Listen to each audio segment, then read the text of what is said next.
चलिए lecture number 8 का first question पढ़ते हैं। और क्या है देखिए, a thin wire of length capital L and uniform linear mass density rho is bent into a circular loop with center O. The moment of inertia of the loop about the axis x dash। आपको moment of inertia निकालनी है axis x dash के cross, और wire length जिसको आपने एक circular loop में बदल दिया है, और इसका सेंटर क्या है, O है। यहाँ पर 4 ऑप्शन दिए हुए हैं, पहले आप खुद से लगाइए, खुद से लगा कर देखिए, और अगर आपका लग जाए तो अच्छी बात है, ना लगे तो भी आप देखिए, और लग जाए तब भी आप वीडियो देखिए। ठीक है, चलिए हम लोग इसको सॉल्व कराते हैं। ठीक है, तो देखिए यहाँ पर सॉल्व करते हैं। देखिए यहाँ पर लेंथ एल के वायर को सर्कुलर लूप में बदल दिया गया है, तो आपको निकालना है moment of inertia about X dash के क्रॉस मोमेंट ऑफ इनर्शिया निकालना है। सबसे पहले देखिए, according to theorem of parallel axis आप लोग जानते हैं moment of inertia unknown axis का निकालना होता है। तो आप देखिए होता है क्या है, आई जो नॉन एक्सिस का होता है और प्लस क्या होता है, एम स्क्वायर होता है। तो एक तरह से यहाँ पर ये सर्कुलर लूप बनाया गया, मतलब रिंग बनाया गया। रिंग का जो मोमेंट ऑफ इनर्शिया होगा सेंटर के क्रॉस आई जो होगा, वो आपको पता है रिंग का आई एम स्क्वायर होता है। लेकिन आप देखिएगा यहाँ पर,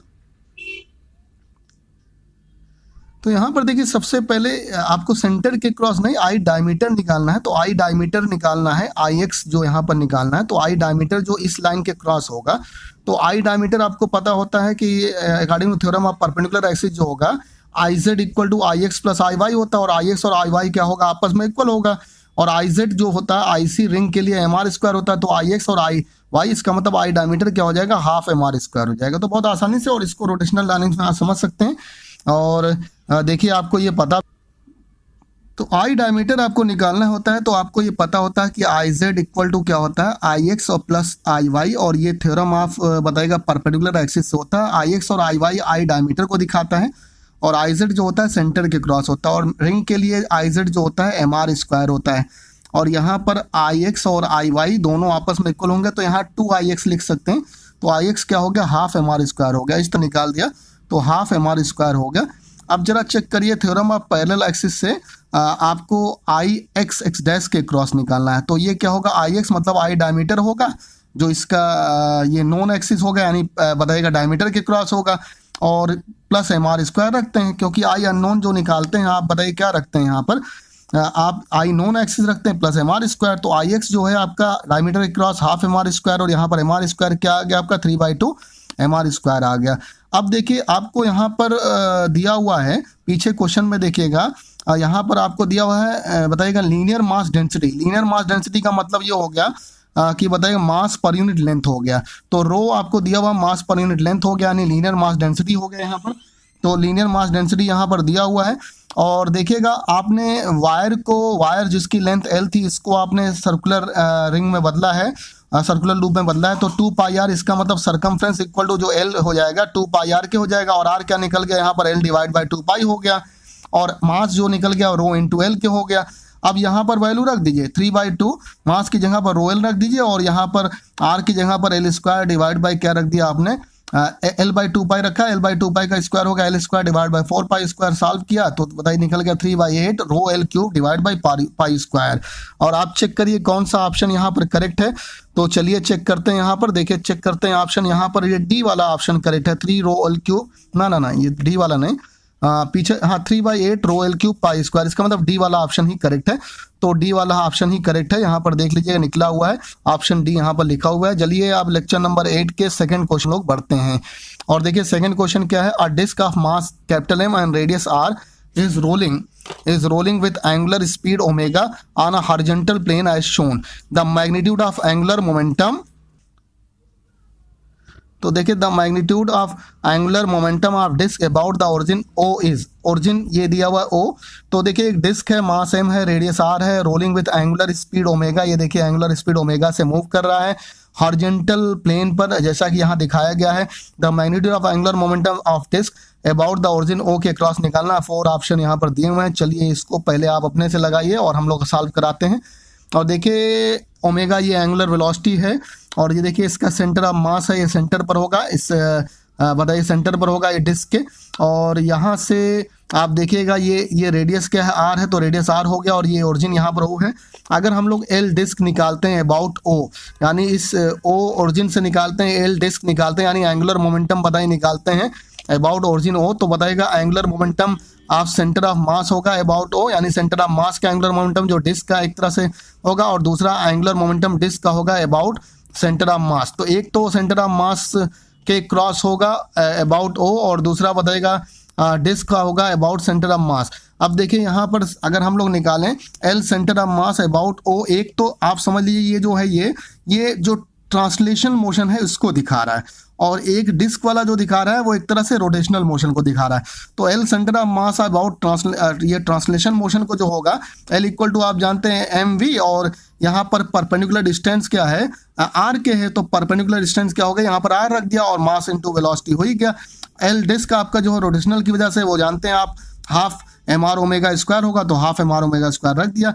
half I omega square, I omega होता है भाई आप जानते हैं एल इक्वल टू क्या होता है, यहाँ पर L equal to I omega होता है। आई की जगह पर रख दिया डिस्क का है, डिस्क का आपको पता है डिस्क का बताइए सेंटर के क्रॉस कितना होता है, डिस्क का सेंटर के क्रॉस जो होता है आई सी जो निकलता है वो हाफ एम आर स्क्वायर रखता है, तो यहाँ पर आई की जगह पर यहाँ पर हम लोगों ने हाफ एम आर स्क्वायर रख दिया, आर स्क्वायर रख दिया, और देखिए ये हो गया half M R square omega. अब दोनों को ऐड कर दिया एम आर स्क्वायर ओमेगा और half M R square omega को ऐड कर दिया, 3/2 एम आर स्क्वायर ओमेगा आ गया। ऑप्शन यहाँ पर थर्ड है, देख लीजिए यहाँ पर ऑप्शन थर्ड है, तो बताइए थर्ड ऑप्शन यहाँ पर करेक्ट हो रहा है। चलिए लेक्चर नंबर 8 के हम लोग थर्ड क्वेश्चन की तरफ बढ़ते हैं। तो लेक्चर नंबर 8 के थर्ड क्वेश्चन को पढ़ते हैं। देखिए a small block is shot into each of the 4 track as shown बेलो।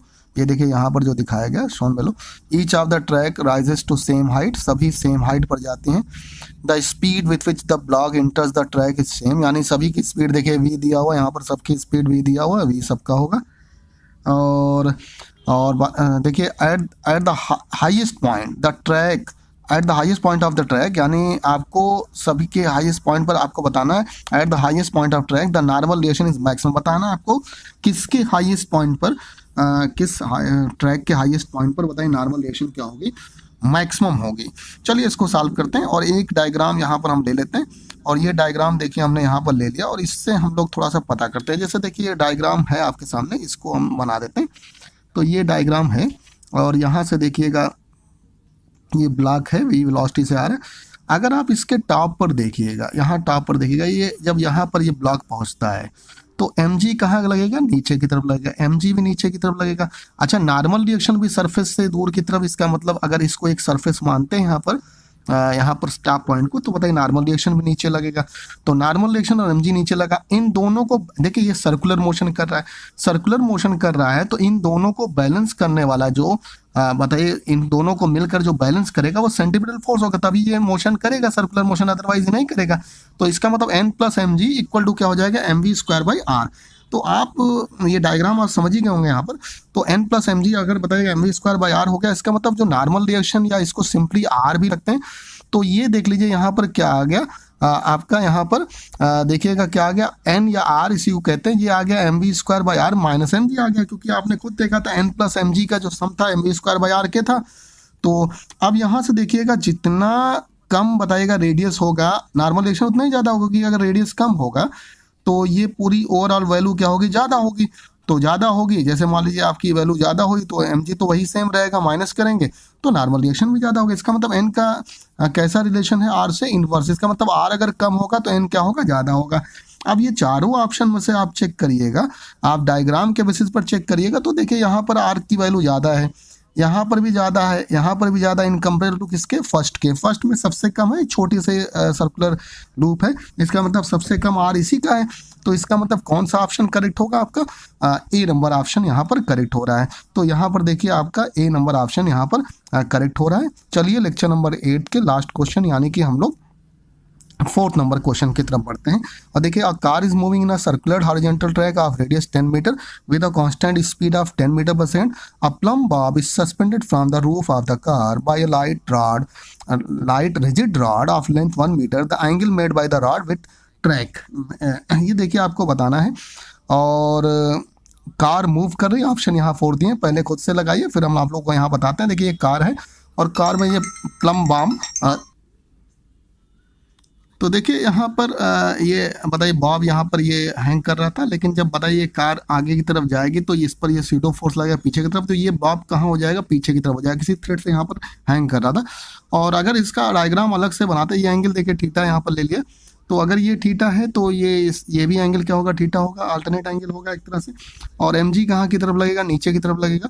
और स्यूडो फोर्स देखिए एम है, इधर स्यूडो फोर्स लग रहा है, स्यूडो फोर्स लगेगा, इसका कॉन्सेप्ट आप लोग जानते होंगे। टेंशन टी जो होता है always away from the block होता है टुवर्ड्स पॉइंट ऑफ सस्पेंशन होता है। टेंशन टी थ्रेड में लगा, आपका टी लगा, और ये देखिए थीटा से लगा कंपोनेंट टी कॉस थीटा, और ये क्या हो गया, टी साइन थीटा हो गया। यहाँ से दिखाई पड़ रहा है T cos theta M G के हो गया, बैलेंस कर रहा है, T sine theta pseudo force के इक्वल हो गया। और तो इसका मतलब यहाँ से अगर डिवाइड कर दिया तो tan थीटा ए बाई जी हो गया। ए आप जानते हैं सेंटीमीटर एक्सीलरेशन जो होता है वी स्क्वायर बाई आर के होता है। v की वैल्यू 10 मीटर पर सेकंड दी हुई है, 10 इंटू 10 रख दिया, r की वैल्यू 10 मीटर दिया हुआ यहाँ रख दिया, और g की वैल्यू 10 है, यहाँ पर सॉल्व करेंगे तो 1 आ गया। तो इस तरह से थीटा कितना आ गया, 45 डिग्री आ गया। तो कौन सा ऑप्शन यहाँ पर देख लेते हैं, यहाँ पर सी नंबर ऑप्शन सही होगा। कौन सा ऑप्शन सही होगा, सी। इस तरह से आज के लेक्चर में हम लोगों ने टोटल 4 क्वेश्चन किए, सारे के सारे इंपॉर्टेंट क्वेश्चन थे, बहुत इंपॉर्टेंट। रोटेशनल डायनामिक्स वैसे भी बहुत इंपॉर्टेंट है, तो इसके क्वेश्चन हैं। अब आगे कोशिश हम लोग करेंगे, इसके आगे यूनिवर्सल ग्रेविटेशन और सैटेलाइट एंड प्लेनेटरी मोशन के क्वेश्चन कराएंगे, फिर आगे हम लोग force, friction, work for energy के क्वेश्चन कराएंगे। धीरे धीरे देखिए पूरी मैकेनिक्स को हम लोग कंप्लीट करने की तरफ बढ़ रहे हैं। तो आप लोग खूब जमकर पढ़िए, खूब मेहनत करिए, किसी तरह की लापरवाही ना करिए। Thank you very